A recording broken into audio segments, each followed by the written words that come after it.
ना। ये तो इक्वेशन बड़ा अच्छा है, हम हैं जो उसको वैसे समझ रहे हैं, क्योंकि हम हैं वैसे। बापू का राज, घर में तो बापू का राज चलेगा। आप आज यहाँ पर हैं, कल यहाँ से अब अलग अलग हो जाएंगे, दूर दूर चल जाएंगे, दूसरी जगह चल जाएंगे, बट आप बिलोंग तो इसी सिटी से करेंगे। कुछ अच्छा करेंगे तो भी इसी सिटी से करेंगे, इसी सिटी का नाम रोशन होगा, और अगर कुछ बुरा करेंगे तो भी इसी सिटी का नाम करेंगे, है ना। और मुझे पूरा विश्वास है कि आप क्या करेंगे, कुछ अच्छा ही करेंगे आप। केमिस्ट्री की एक छोटी सी रिवीजन कर लेंगे फटाफट, इसके बेस पे अपने पास एग्जाम आ रहा है। तो आप लोग लेसन को तो पढ़ चुके हैं ऑलरेडी, तो कुछ मेन पॉइंट हम लोग इसके देखेंगे। तो सबसे पहले तो बताएं कि कंडक्टेंस के टाइप कितने होते हैं। ये जो कंडक्शन है इसके टाइप कौन से? एक तो मेटेलिक कंडक्शन होता है, या फिर होता है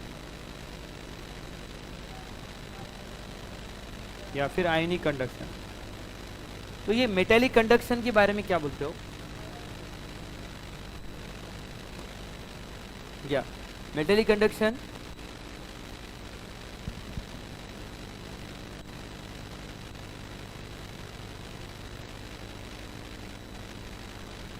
तो मेटेलिक कंडक्शन जो मेटल में रहते हैं फ्री इलेक्ट्रॉन्स वो रिस्पॉन्सिबल होते हैं, एंड आयंस में आयनिक में फ्री आयंस रिस्पॉन्सिबल होते हैं। अब पॉइंट क्या है कि इलेक्ट्रॉन्स का जितना फ्लो बढ़ेगा उतना उसका कंडक्टेंस बढ़ेगा, बट टेम्परेचर बढ़ने से रेजिस्टेंस कम होता है, तो सॉरी रेजिस्टेंस बढ़ता है, और रेजिस्टेंस अगर बढ़ेगा तो कंडक्टिविटी कम हो जाती है। ये होता है मेटेलिक कंडक्टिविटी में, यानी हाई टेम्परेचर पे मेटेलिक कंडक्टिविटी अच्छे से वर्क नहीं कर पाएंगे। वही अगर आयनिक कंडक्टिविटी देखें तो टेम्परेचर बढ़ने से डिसोसिएशन का रेट बढ़ता है, और डिसोसिएशन का रेट बढ़ने से नंबर ऑफ आयंस बढ़ते हैं, और उससे कंडक्टिविटी बढ़ती है। ये जितने आयंस रहेंगे जब तक वो डिकम्पोज होते रहेंगे तब तक ये इसकी कंडक्टिविटी चलती रहेंगी। वन से डिकम्पोज देन आगे कुछ नहीं हो सकता, बट इसके केस में ऐसा नहीं है। इसके केस में इलेक्ट्रॉन्स है, इलेक्ट्रॉन फ्लो होते रहेंगे, इलेक्ट्रिसिटी कंडक्ट होती रहेंगी। कभी मेटल में से आपने देखा है कि अब उसके बाद में आप इलेक्ट्रिसिटी कंडक्ट नहीं कर पा रहे हैं, तो मेटल कभी भी इलेक्ट्रिसिटी कंडक्ट करता ही है। बट एक और होती है conductivity, it's a semi conductor. एक और टाइप होता है कंडक्टर का, सेमी कंडक्टर। इसके बारे में डिटेल में हमें एक लेसन था बट डिलीट हो गया, फिजिक्स में फिर भी आता है। यस, लो टेम्परेचर पे वो इंसुलेटर जैसा एक्ट करता है, हाई टेम्परेचर पे वो कंडक्टर जैसा एक्ट करता है। फिर थोड़ा आगे जाते हैं तो हमारे पास ये जो कंडक्शन है आयनिक कंडक्शन, इसकी भी टाइप्स हैं, जिसको हम लोग कंडक्टिविटी बोल रहे हैं। This conductivity again are of 3 types, and which are they? Specific, molar and equivalent। अब ये जो स्पेसिफिक कंडक्टिविटी है ये क्या है? कप्पा, है ना, पर्टिकुलर लेंथ पर्टिकुलर एरिया, इसका फॉर्मूला था या जीला आपने ट्रिक बनाई थी। मोलर कंडक्टिविटी एक्चुअली वो तो के बाय एम ही रहता है, यूनिट को बैलेंस करने के लिए हम लोग उसको 1000 कर देंगे तो ये cm क्यूब में हो जाएगा dm क्यूब की जगह पे, ठीक है। और ये 1000 के bye n,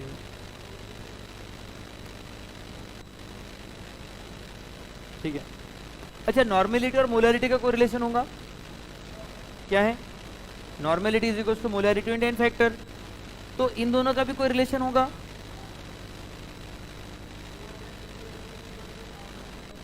molar conductivity equals to normal conductivity into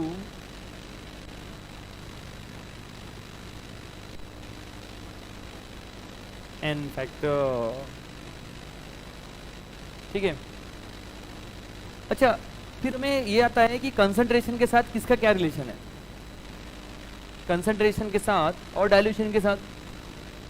specific conductivity concentration के साथ क्या होती है, डाइल्यूशन के साथ क्या होती है?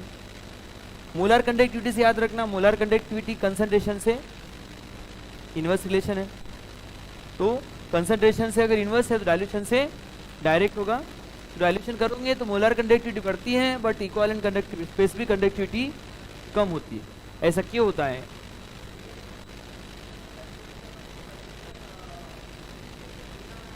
यस, स्पेसिफिक कंडक्टिविटी एक पर्टिकुलर एरिया में कितने आयंस है वो चेक करने के लिए।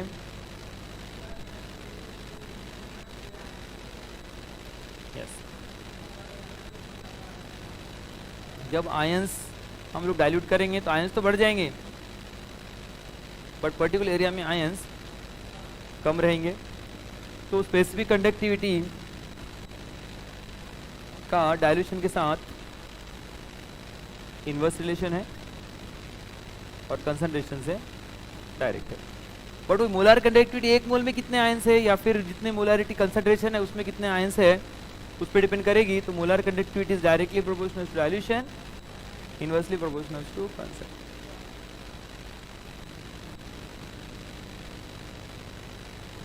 ठीक है, उसके बाद में हमारे पास एक और चीज होता है सेल कांस्टेंट। ये क्या होता है? B is equal to L by A. But हमारे पास तो मोलर कंडक्टिविटी का, स्पेसिफिक कंडक्टिविटी का फॉर्मूला बन गया था G by L A. But ये तो G जो होता है ना, ये रेसिप्रोकल ऑफ रेजिस्टेंस होता है। अब ये जो है ये बन जाएगा अपना B और ये बन जाएगा, सॉरी ये बन जाएगा अपना B। यस, तो अपना इक्वेशन बन जाएगा K is equal to B by R and therefore B is equal to, yes बेकार ये नहीं है ना, ये तो इक्वेशन बड़ा अच्छा है। हम हैं जो उसको वैसे समझ रहे हैं क्योंकि हम हैं वैसे जैसे हम उसको समझ रहे हैं। ठीक है, तो ये है बापू का राज। घर में तो बापू का राज चलेगा, है ना। एक तो अपनी पिटाई होंगी या फिर अपनी, या जो भी होगा बापू करेंगे। तो ये है अपना सेल कांस्टेंट का रिलेशन। तो ये है अपना सारी चीज़। इसमें नंबर ऑफ क्वेश्चन आते रहते हैं, बहुत सारे क्वेश्चन आते हैं। बट इसके बेस पे हमारे पास ग्राफ बनते हैं। Graph molar conductivity at particular concentration to molar conductivity at zero concentration, infinite dilution versus concentration. तो कंसंट्रेशन का और मोलर कंडक्टिविटी का रिलेशन क्या है?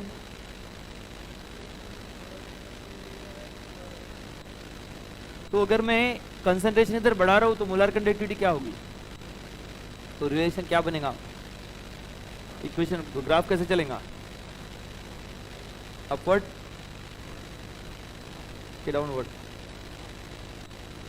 अब वो भी डिपेंड करता है कि एक ग्राफ आता है ऐसे और दूसरा आता है ऐसे। कौन सा किसका है? ये वाला स्ट्रॉन्ग इलेक्ट्रोलाइट का है और ये वाला।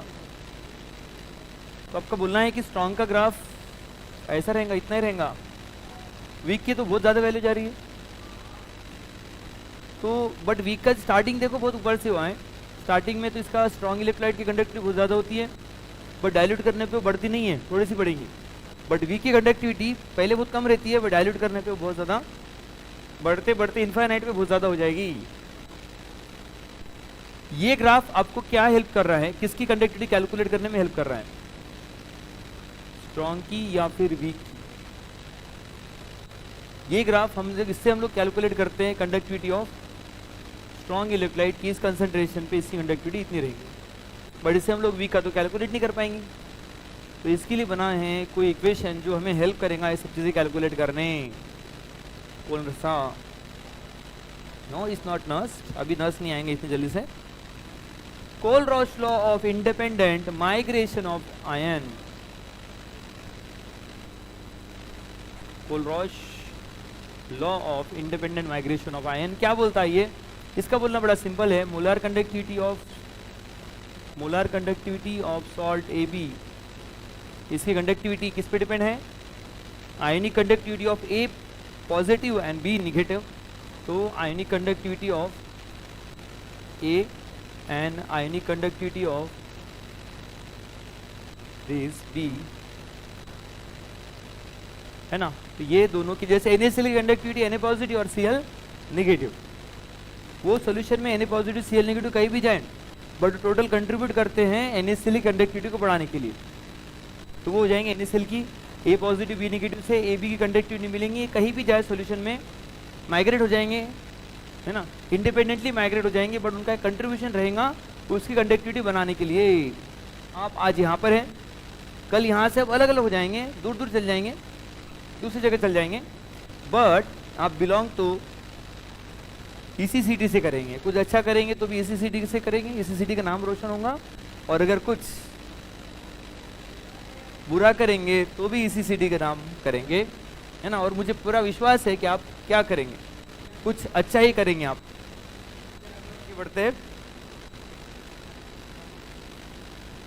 Okay. So this is first application of Kohlrausch law, but इसका एप्लीकेशन यहाँ पे रुकता नहीं है। सेकेंड एप्लीकेशन, स्ट्रॉन्ग इलेक्ट्रोलाइट का तो बना दिया, वीक इलेक्ट्रोलाइट का बनाना है। Weak electrolyte for example acidic acid से बेस्ट एग्जांपल क्या हो सकता है? तो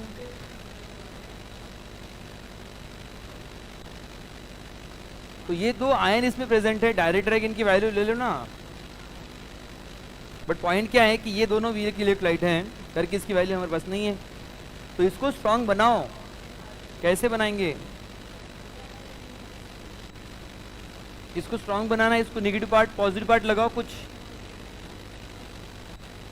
क्या लगाए? ग्रुप नंबर 1 से लगाएंगे तो स्ट्रॉन्ग बन जाएगा, ऑलवेज Na लगाना नीड नहीं है। हाँ आगे,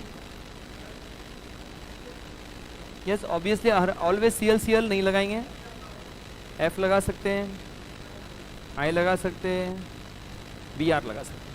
अब माइनस क्या करें? या ऑलवेज माइनस KBr करना भी नीडेड है क्या? अब है ना, नीडेड है यहाँ पर,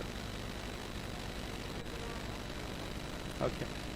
तो इसकी कंडक्टिव, ये तो माइनस हो गया दोनों भी, इसकी दोनों से बचा क्या? ये और ये acidic acid. This is second application of Kohlrausch law. Third application क्या है? कोलरॉच का थर्ड एप्लीकेशन क्या है? हम लोग कैलकुलेट कर सकते हैं degree of dissociation, DOD। It's not that जो आप थिंक कर रहे हो, it's a degree of dissociation. नहीं, degree of dissociation, dissociation constant नहीं। Molar conductivity at given concentration by molar conductivity at infinite dilution, ये हो जाएगा डिग्री ऑफ डिसोसिएशन, और उसका डिसोसिएशन परसेंटेज ऑफ डिसोसिएशन।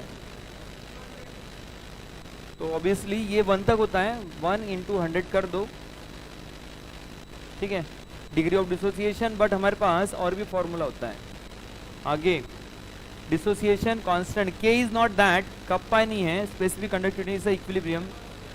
क्या है? अच्छा ये इक्वेशन कहाँ मिला था रे? इक्विलिब्रियम में। किसका इक्वेशन है? डिसोसिएशन का। नाम क्या है उस साइंटिस्ट का जिसने इक्वेशन दिया? Le Chatelier principle, Haber's process, Ostwald process, Born Haber cycle, फजन्स।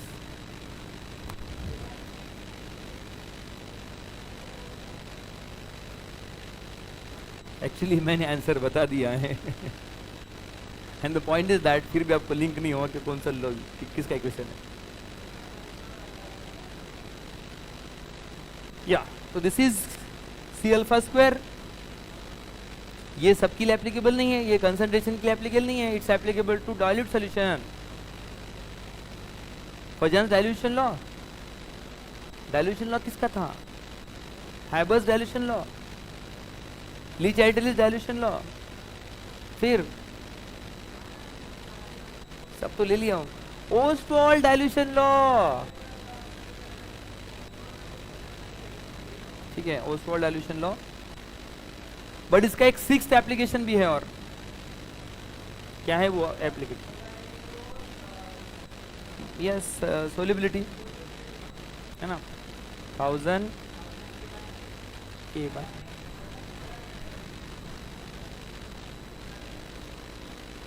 Yes, तो ये बन जाएंगे अपने कोलरॉस लॉ के एप्लीकेशन। यहाँ पे अपना पार्ट 1 खत्म होता है लेसन का। पार्ट 2 में क्या है? सेल। सेल के 2 टाइप। सेल के 2 टाइप कौन से? एक इलेक्ट्रोलाइटिक सेल और दूसरा ना galvanic cell, also called as Voltaic cell. Luigi Galvani proposed this cell, therefore called as galvanic cell. Luigi Galvani, ठीक है, it's not a Luigi, it's a Luigi. And the electrolytic cell में क्या होता है? Electrolysis. Electrolytic cell में होता है electrolysis. तो इलेक्ट्रोलाइसिस का मीनिंग क्या है? इलेक्ट्रिकल एनर्जी का कन्वर्शन केमिकल एनर्जी में हो जाए। और इसका गैल्वेनिक सेल में क्या होता है?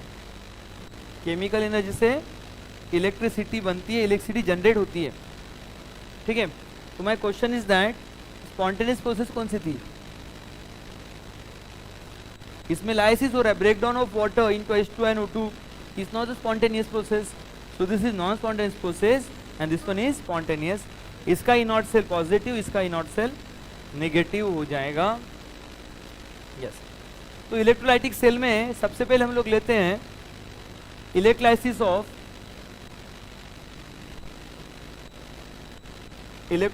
Of molten NaCl। ये मोल्टन NaCl का इलेक्ट्रोलाइसिस क्या होगा आपको ये बताना होगा। बताओ क्या मिलता है मोल्टन NaCl का रिजल्ट जब वो ये होगा? तो इसमें 2 आयन प्रेजेंट है। मोल्टन का मीनिंग समझता है आपको क्या है? उसको अपन ने मेल्ट कर दिया बट वाटर कुछ भी नहीं, तो ये Na पॉजिटिव Cl नेगेटिव में कन्वर्ट है। तो Na पॉजिटिव कौन से इसमें जाएगा? ऑक्सीडेशन में, रिडक्शन में, और वो इलेक्ट्रॉन गेन करने के बाद Na बना देगा। ये रिएक्शन कहाँ पे हो रही होगी उसकी? एनोड पे हो रही होगी, कैथोड पे हो रही होगी। रिडक्शन है, कैथोड पे हो रही होगी। तो एनोड पे क्या हो रहा होगा? क्लोरीन अपने इलेक्ट्रॉन लूज करके Cl2 में जा रहा होगा विथ लॉस ऑफ 2 इलेक्ट्रॉन। उसको बैलेंस करने के लिए इसको भी 2 बना देंगे, बैलेंस कर देंगे। इलेक्ट्रॉन इलेक्ट्रॉन गेट कैंसल, हमें मिलेगा 2 Na positive plus 2 Cl negative, that gives Cl2 plus 2 Na। तो ये गैस बनेगी और ये सोडियम यहाँ पे सॉलिड डिपॉजिट होगा और ये गैस यहाँ से उड़ जाएगी। पॉइंट ये है कि जब इलेक्ट्रोलिसिस होगा तो उसका रिजल्ट सोडियम मेटल डिपॉजिट होगा और क्लोरीन गैस एनोड से एक येलोइश ग्रीनिश कलर की गैस रिलीज हो रही होगी। बट ये तो रिजल्ट हो गया मोल्टन NaCl का। हमें जाना होगा एक्वस NaCl, और एक्वस NaCl में पानी है, इसकी अपनी एक कहानी है। Na positive Cl negative, H positive Cl OH negative. अब इन दोनों में से कंपटीशन लगेंगी, कौन जाने वाला पहला। इन दोनों में कंपटीशन लगेंगी, कौन जाने वाला पहले। तो कैसे डिसाइड करोगे कंपटीशन में कौन जीतेगा? वो एक क्या था, that is called as discharge potential, है ना। जिसका पोटेंशियल कम लगेगा वो पहले निकल जाएगा। जैसे मुझे फ्राई करना है, I want to fry fingers, not this, and puri, तो कौन निकलेगा पहले फ्राई होकर? फिंगर्स एंड पूरी। फिंगर्स, तो क्यों लगा वो क्यों निकल गया पहले? कम है, उसको लेस एनर्जी लगी है। वैसे जिसका पोटेंशियल कम रहेगा वो पहले निकलेगा। अच्छा, S block element metallic form में स्टेबल है कि आयोनिक फॉर्म में स्टेबल है? आयोनिक, तो वो रिलीज होना चाहेंगे क्या? नहीं। और डी ब्लॉक के element specially Ag, Cu, Cu, Au, Ag, Hg, ठीक है। ये सारे कौन से फॉर्म में स्टेबल है? ये उनके मेटेलिक फॉर्म में स्टेबल है, आयंस में अनस्टेबल है। तो थोड़ा सा बोलोगे तो फट से निकल जाएंगे, और इसको बहुत ज़्यादा एनर्जी लगने वाली है। तो इलेक्ट्रिसिटी ज़्यादा किसको लग रही है? तो डिपॉजिट पहले कौन होने वाला है? इधर वाले। यस, वही ऐसे ही नॉन मेटल के लिए भी अपने पास है, कटायन के लिए या F negative, NO3 negative, SO4 2 negative, PO4 3 negative. इनको बहुत ज़्यादा पोटेंशियल लगता है, ये कभी निकलने वाले नहीं है। निकलने वाला है Cl नेगेटिव, ठीक है। तो ये पोटेंशियल याद रखना। अभी आ जाओ टॉपिक पे, इन दोनों में से कौन निकलेगा? H2, क्योंकि सोडियम नहीं निकलना चाहता, और इन दोनों में से Cl2। तो दो गैस इसमें से रिलीज होंगी कंटिन्यूसली, ठीक है। Hydrolysis aqueous Na2SO4, sodium sulphate. अब क्या होगा? यहाँ पर ये Na है बट निकलेगा नहीं, तो अपने पास रहेगा option sodium positive, H positive, SO4 2 negative, OH negative. हाँ, इन दोनों में से, और इन दोनों में से OH क्या बन के निकलेगा? O2 बन के निकलेगा। तो यहाँ से O2 गैस रिलीज होगी, यहाँ से H2 गैस रिलीज होगी, और यहाँ पर इवन दो सोडियम सल्फेट है, सोडियम सल्फेट पे ना सोडियम निकलता है, ना सल्फेट निकलता है, ना SO2 निकलता है H2 और O2। बट क्वेश्चन इससे आगे आता है, सोल्यूशन में क्या बनता है? सोल्यूशन में क्या रह गया? सोल्यूशन में सोडियम तो रह गया, साथ में क्या रह गया? सल्फेट रह गया। सल्फेट का एक मॉलिक्यूल दूसरे मॉलिक्यूल के साथ कंबाइन हो जाता है, और वहां से वो इलेक्ट्रॉन लूज करके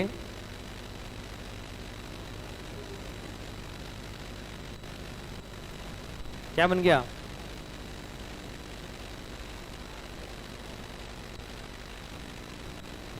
yes, sulphur double bond O, double bond O।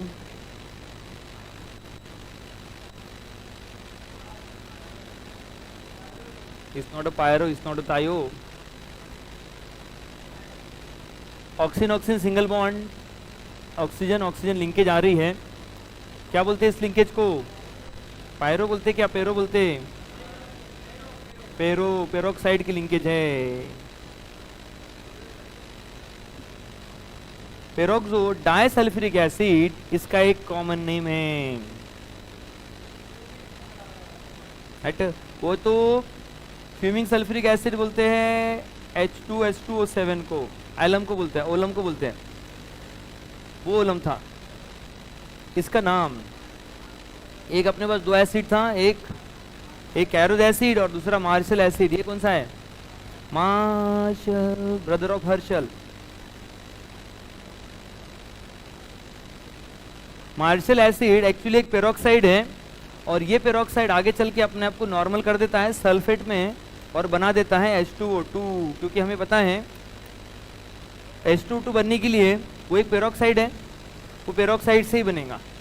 तो H2O2 की प्रिपरेशन भी थी ये हाइड्रोजन वाले लेसन में। लेसन तो डिलीट हो गया, रिएक्शन डिलीट नहीं हुई है, याद रखना। बट यहाँ पे अपने पास इलेक्ट्रोड के दो टाइप थे।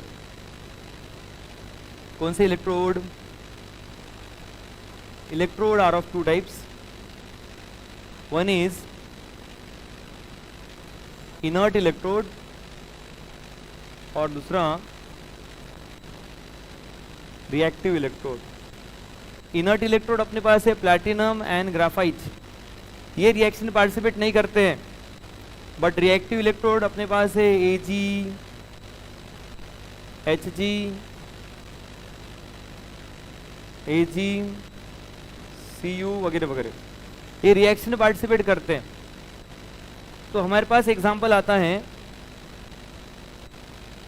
Electrolysis of AgCl in platinum electrode. तो क्या यहाँ पे इलेक्ट्रोड पार्टिसिपेट करेगा रिएक्शन में? नहीं, क्योंकि वो तो इनर्ट है।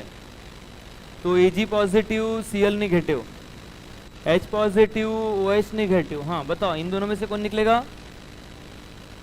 हाँ जी, Ag और इन दोनों में से कौन निकलेगा? Cl2।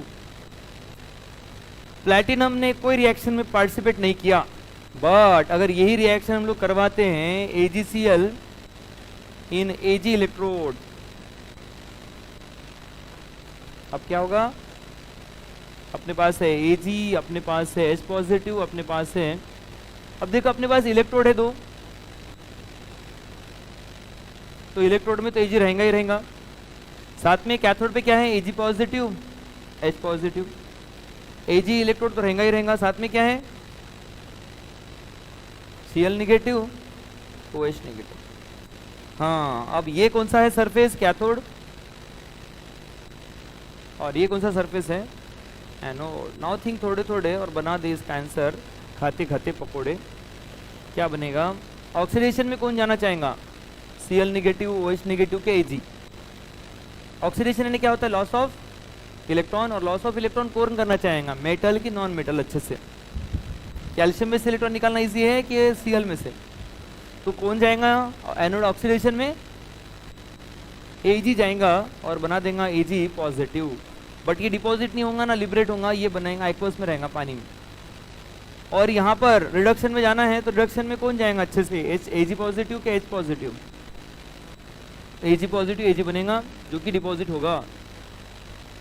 तो होगा क्या कि यहाँ से सारे आयन धीरे धीरे इसकी तरफ जाएंगे और यहाँ पे डिपॉजिट होने चल जाएंगे, और इस रॉड का साइज बढ़ता जाएगा और ये प्योर रॉड अपने को मिलेगा और प्योर Ag अपने को मिलता चला जाएगा।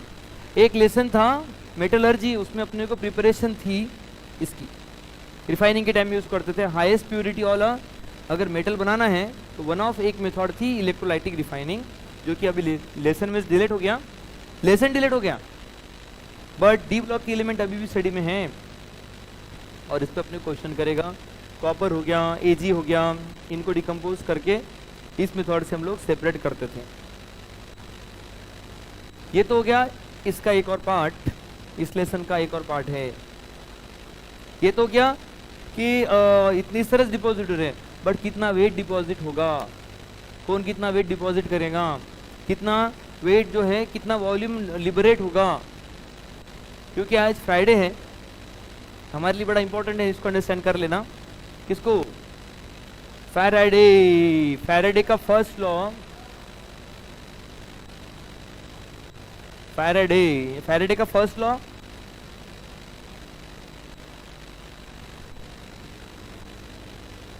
फैराडे का फर्स्ट लॉ क्या बोलता है? W is directly proportional to QIT। Point क्या है? वेट तब तक डिपॉजिट होता रहेगा जब तक कि इस इलेक्ट्रिसिटी उसको प्रोवाइड करते रहेंगे। इलेक्ट्रिसिटी प्रोवाइड करना बंद, वेट डिपॉजिट होना बंद। फॉर एग्जांपल अपन ने एक बहुत बड़ी मशीन ली और जिसमें हम लोग बना रहे हैं व्हीट को, उसके फ्लोर में कन्वर्ट कर रहे हैं, उसका पाउडर बना रहे हैं। तो उसमें एक्सेस अमाउंट ऑफ हमने हीट ले लिया, हीट नहीं हीट ये ले लिया अपन ने, एक्सेस अमाउंट में बहुत ज़्यादा ले लिया, ठीक है। अब उसको स्टार्ट कर दिया तो उस पर क्या, उसका कन्वर्जन पाउडर में होता रहेगा, उससे आटा बनता रहेगा। बड़े कब तक बनता रहेगा? गेहूँ तो बहुत ज़्यादा है। यस, इलेक्ट्रिसिटी प्रोवाइड करना बंद कर दिए तो बंद हो जाएगा, वो वहीं रुक जाता था। फिर ऐसा कभी हुआ आपके साथ कि आप गए हो बट आपको बोल दिया कि रुक जाओ, अभी आपका नंबर है बट लाइन जा चुकी है, तो आपका आधे में रुका हुआ है वो, फिर लाइन आती है, फिर आप उसको ऑन करते हो, फिर वो बाद में, ठीक है। तो कब तक, जो पॉइंट हम लोग बोलते हैं J2 लाइफ में, बस वही है, वेट डिपॉजिट कब तक होता रहेगा? जब तक कि उसमें इलेक्ट्रिसिटी प्रोवाइड करते रहोगे। तो क्या बनेगा आगे formula? W is equals to Z IT। Yes, IT तो करना ही है, IT में जाना ही है।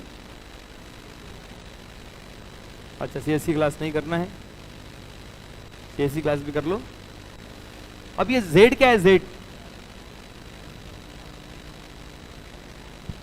Z होता है इलेक्ट्रोकेमिकल इक्वालेंट, और ये होता है equivalent weight by Faraday. I into T into equivalent weight by Faraday की वैल्यू। ये बट फैराडे होता क्या है? ये फैराडे ने होता क्या है? 1 फैराडे मीन्स वो तो उसकी वैल्यू होती है, बट वो आती कैसे, मीनिंग क्या होता है उसका?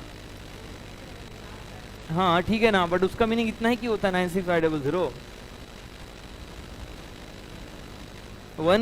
1 फैरेडे यानी क्यों? क्योंकि हाँ वही तो पूछ रहा हूँ, क्यों?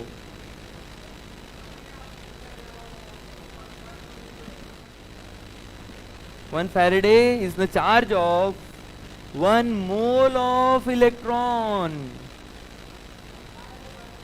हाँ 1 मोल यानी 6 × 10⁻23 और उस पर इलेक्ट्रॉन चार्ज -19 कूलम। ये होता है 1 Faraday, which is equals to कितना?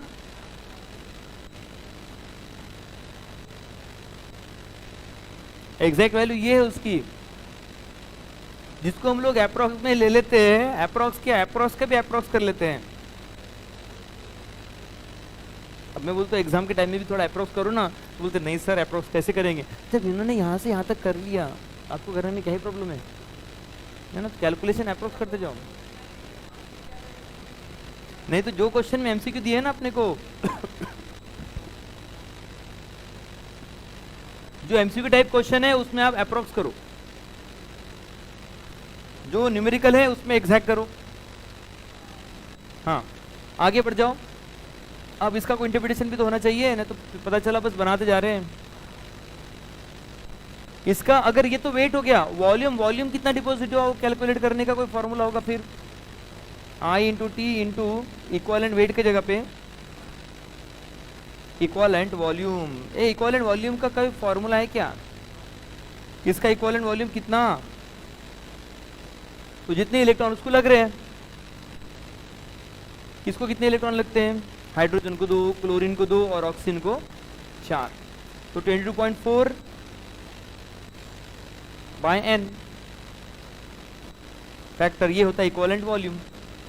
जैसे ऑक्सीजन का n फैक्टर हो जाएगा 4, तो वो हो जाएगा 22.4 बाय 4, नथिंग बट 5.6। ये होता है ऑक्सीजन का इक्विवेलेंट वॉल्यूम। हाइड्रोजन का 11.2, क्लोरीन का भी 11.2। तो ये बड़ा अच्छा पॉइंट बन जाता है। बट ये तो फैराडे का फर्स्ट लॉ हो गया, इंटरप्रिट कर दो ना उसको। सोडियम ने इलेक्ट्रॉन ऐड कर दिया, सोडियम एक इलेक्ट्रॉन ऐड करके Na पॉजिटिव से Na बन जाएगा। तो इसका 1 मोल यानी कितना ग्राम होता है? 23 ग्राम ऑफ सोडियम। तो उसके लिए हमें कितने मोल इलेक्ट्रॉन लग रहे हैं? 1 मोल इलेक्ट्रॉन। और उसके लिए कितना फैराड लग रहा है? 1 फैराड लग रहा है। Mg के लिए कितना लगेगा? Mg का 1 मोल के लिए 2, कैल्शियम के 1 मोल के लिए 2, एल्यूमिनियम के 1 मोल के लिए 3 लगेगा। तो एल्यूमिनियम का 27 ग्राम डिपॉजिट करने कितने लगेंगी? 3 फैराडे। 9 ग्राम डिपॉजिट करने 1 फैराडे। सोडियम का 23 ग्राम डिपॉजिट करने कितना लगेगा? Ag का 108 ग्राम डिपॉजिट करने कितना लगेगा? कैल्शियम का 20 ग्राम डिपॉजिट करने कितना लगेगा? 1 फैराडे की हाफ फैराडे, क्योंकि कैल्शियम के 40 ग्राम के लिए लगते हैं 2 फैराडे, तो 20 ग्राम के लिए लगेगा 1 फैराडे। Mg का 24 के लिए 2 फैराडे। ठीक है, तो इस तरह से अपने पास ये कंसेप्ट बन जाएगा। एक क्लोरीन का 20.4 लीटर डिपॉजिट करने कितना?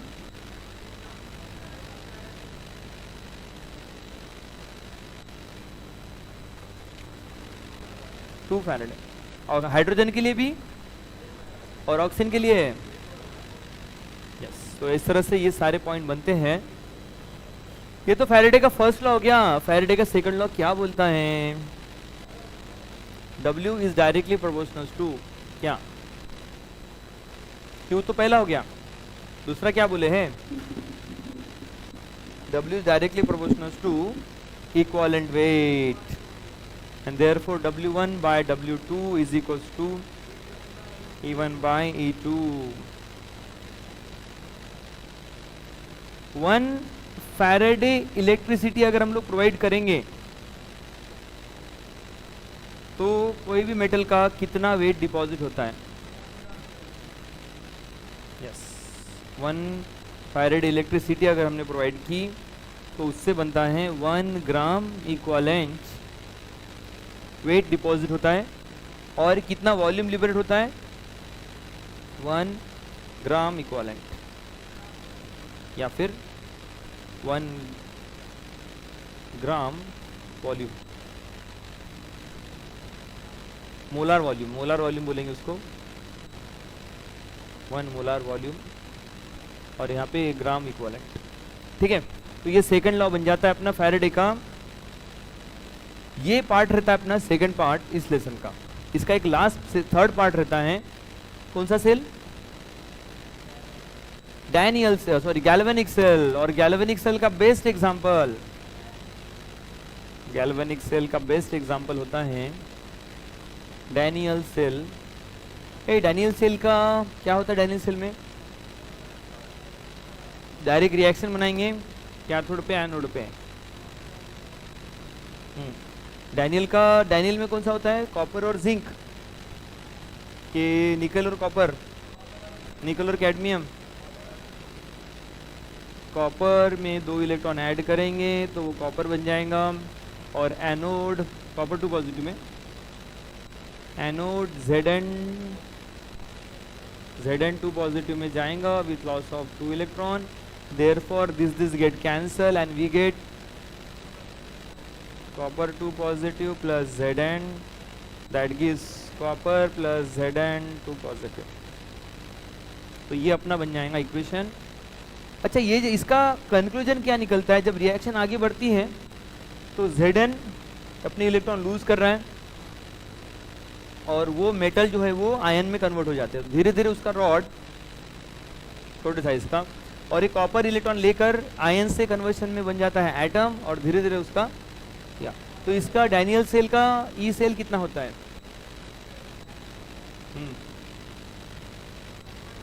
1.1 वोल्ट होता है। ठीक है, डैनियल का रिप्रेजेंटेशन कैसे करेंगे?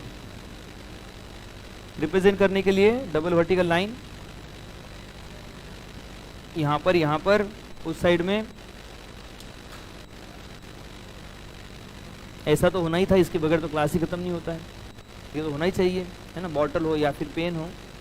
हाँ, तो अब यहाँ पर क्या, इस साइड में एनोड लिखते हैं, लेफ्ट में एनोड, राइट में कैथोड। एनोड में कौन सा है एनोड? Zn, तो Zn2 पॉजिटिव। ऐसे लिखा तो भी क्या प्रॉब्लम है? रूल ये है कि जिस पे चार्ज है ना उसको लास्ट में नहीं ले, उसको सॉल्यूशन को इधर लिखा जाए, जिस पे चार्ज नहीं है उसको इधर लिखा जाए। तो ये बन जाएगा इसका अपना रिप्रेजेंटेशन। रिप्रेजेंटेशन से रिएक्शन और रिएक्शन से रिप्रेजेंटेशन बनाते आना चाहिए। अब इसका बना दो एक बढ़िया सा इक्वेशन जो हमें आइडिया देता है ई सेल और ई नॉट सेल के बारे में। ऐसा इक्वेशन एकदम बहुत ही बढ़िया इक्वेशन, मस्त इक्वेशन, इट्स अ नॉन्स इक्वेशन। क्या बोलता है? E cell is equal to E not cell minus RT by NF ln के कर देंगे। ठीक है, इसी को अगर 25 डिग्री सेल्सियस पे अगर लेंगे, क्योंकि मुझे बताना पड़ेगा, नीट वालों को मैं बताता भी नहीं हूँ कि 25 लो के मत लो, जेई वालों को आपको टेम्परेचर देना पड़ेगा, क्योंकि टेम्परेचर पे भी क्वेश्चन आ चुके हैं। 25 पर ही ये फॉर्मूला बनता है जो हम लोग लगाएंगे अभी। E cell is equal to E not cell minus 0.059 by n log to the base 10 p by r। अब ये डिपेंड करता है k क्या है, और k के बारे में डिटेल में जानने के लिए देखते रहिए। नहीं, k के बारे में क्या बोलते हो? k कहाँ मिलेगा? यस, तो संकल्प में कहाँ मिलेगा? वो इक्विलिब्रियम में मिलेगा अपने को, उसका संकल्प हमने को करना पड़ेगा। ठीक है, तो अपना एक प्रकल्प है अभी कि आज अपना टारगेट है कि इक्विलिब्रियम को खत्म कर दे, इलेक्ट्रो को खत्म कर दे। इक्विलिब्रियम नहीं खत्म होगा, इलेक्ट्रो खत्म होगा। या आगे ये इक्वेशन हेल्प क्या करता है अपने को, E cell E not cell निकालने के लिए, या ई नॉट सेल कैलकुलेट करने का भी कोई फॉर्मूला होगा, C R P minus A R P. But the point is that इन दोनों का भी कोई रिलेशन होगा, ई सेल और ई नॉट सेल का रिलेशन, जबकि कंसंट्रेशन ऑफ प्रोडक्ट और रिएक्टेंट पे डिपेंड रहता है ये।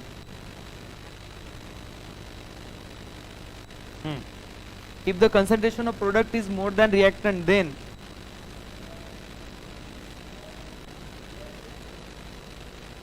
which one is less than? जब प्रोडक्ट ज़्यादा है, हाँ, तो इसमें से इतना माइनस करने के बाद ये बना, तो E not cell is greater than E cell. उसके अपोजिट अगर रिएक्टेंट का कंसंट्रेशन ज्यादा है तो E cell is greater than E not cell. And third condition, if both are equal, तो बताओ क्या कंडीशन, तो E cell is equal to E not cell. ठीक है, तो ये तीन कंडीशन अपने पास रहती है। इस पे बहुत सारे क्वेश्चन आते हैं, थ्योरेटिकल क्वेश्चन भी अपने को आते हैं। अच्छा, ये के का और डेल्टा जी का भी कोई रिलेशन है क्या?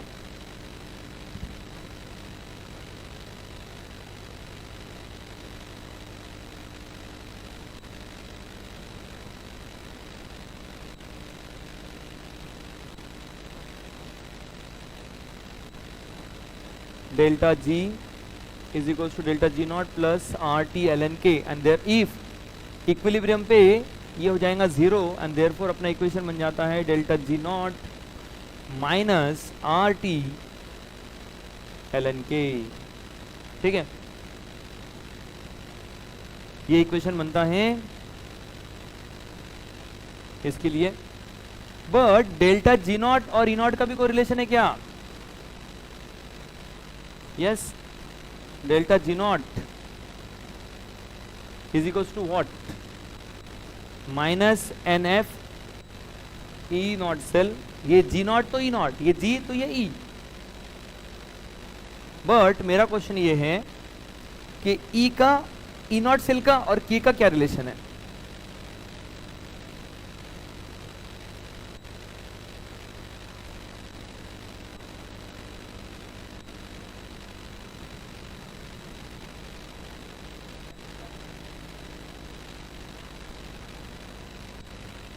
और इन सब की वैल्यू जब पुट कर देते हैं तो हमारे पास तो वैल्यू आ जाती है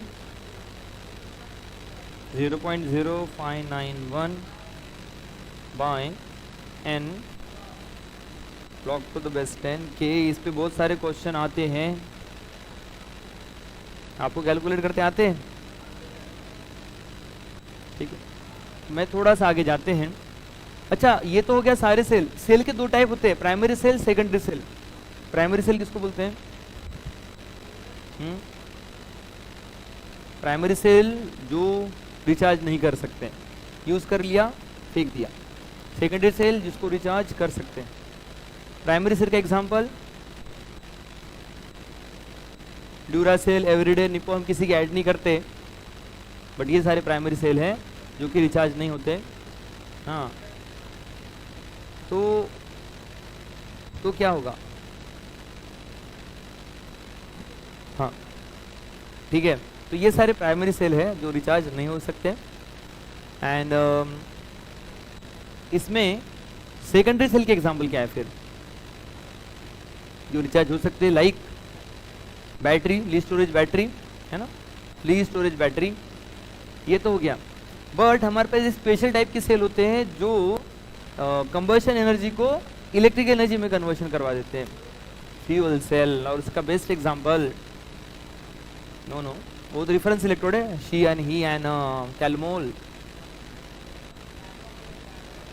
no, NiCad is not the fuel cell. NASA ने यूज किया था उसको नासा ने यूज़ किया था ऐसे जगह पे जहाँ पे उसमें पानी भी मिल रहा था, इलेक्ट्रिसिटी मिल रही थी।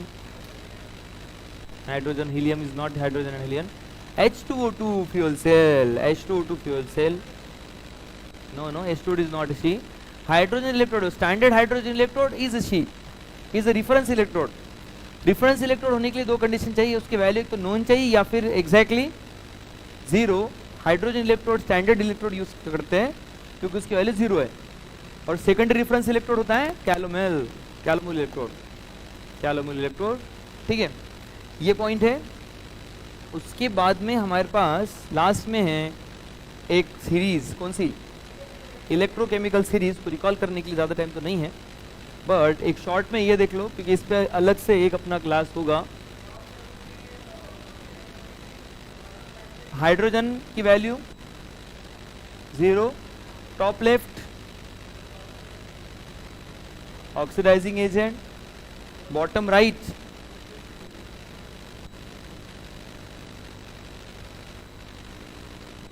Reducing agent. जिसकी वैल्यू जितनी पॉजिटिव होंगी उतना अच्छा वो positive reduction potential oxidizing agent. And reducing agent के लिए negative reduction potential, reduction potential relate करना। तो इधर वाले जो होते हैं ना, इधर में मेटल नॉन मेटल दोनों होते हैं, मैक्सिमम नॉन मेटल है, इधर में मेटल ही होते हैं ओनली नेगेटिव में। तो metals are good reducing agent, हमने देख लिया एक बार डबल से। ठीक है, इस तरह से अपने पास ये होते हैं। रिएक्टिव मेटल कौन से होते हैं, नीचे वाले इतने ज़्यादा रिएक्टिव है कि कोल्ड वाटर के साथ थोड़ा सा डाइल्यूट, थोड़ा सा हॉट वाटर के साथ, वार्म वाटर के साथ रिएक्ट कर जाएंगे और इधर एसिड के साथ रिएक्ट कर जाएंगे। बट इधर वाले cold water, hot water, concentrate acid से भी रिएक्ट नहीं करते, जितनी ऊपर जाएंगे उसकी रिएक्टिविटी उतनी कम होती जाती है। और ऊपर वाले तो मेटल किसी से रिएक्ट नहीं करते। इसमें से स्पेशली दो मेटल प्लैटिनम और गोल्ड एक्वा रेजिया के साथ ही जाते हैं रिएक्ट होते हुए। ठीक है, तो इसकी रिएक्टिविटी है। कौन किसको डिस्प्लेस करता है, तो तीन मेटल अपने को याद रखना होता है। कौन से, Ag, यस। तो कौन किसको डिस्प्लेस करता है, नीचे वाला ऊपर वाले को, यानी Zn can displace Cu and Ag and Cu के सॉल्ट को डिस्प्लेस कर सकता है। एंड Cu किसको डिस्प्लेस कर सकता है, Ag के सॉल्ट को डिस्प्लेस करके सॉल्यूशन को ब्लू बना देगा। इसके सॉल्यूशन को डिस्प्लेस नहीं कर सकता, अगर ये ब्लू सॉल्यूशन है इसके साथ जाके कलरलेस हो जाएगा। और Ag वैसा ही करता है जैसा हम लोग पढ़ाई कर रहे हैं। ठीक है, वो कुछ नहीं करता। यस, यहाँ पर अपने पास ऐसे सारे पॉइंट्स है इलेक्ट्रोकेमिस्ट्री के। तो इतने पार्ट में अपना लेसन चलता है कि पहले कंडक्टिविटी, देन उसके सेल के दो टाइप, एंड देन फैराडे का फर्स्ट लॉ सेकंड लॉ से होते हुए इलेक्ट्रोकेमिकल सीरीज तक ये चलता है। तो बढ़िया से इसको जाके रिकॉल करें, इसके क्वेश्चन बनाएं जो कि हम लोग इवनिंग में बनाएंगे, एंड फिर बढ़िया से लेसन कल बढ़िया से एग्ज़ाम दे दे। ठीक है, ये रहेगा अपना पॉइंट और ये है अपना आज का प्लानिंग। बड़ा भी के लिए इतना सफिशिएंट है। रुकते हैं, and all the best for exam.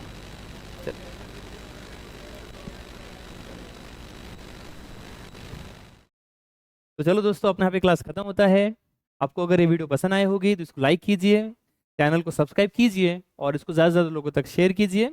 बाकी हम लोग कल मिलते हैं। चलो बाय।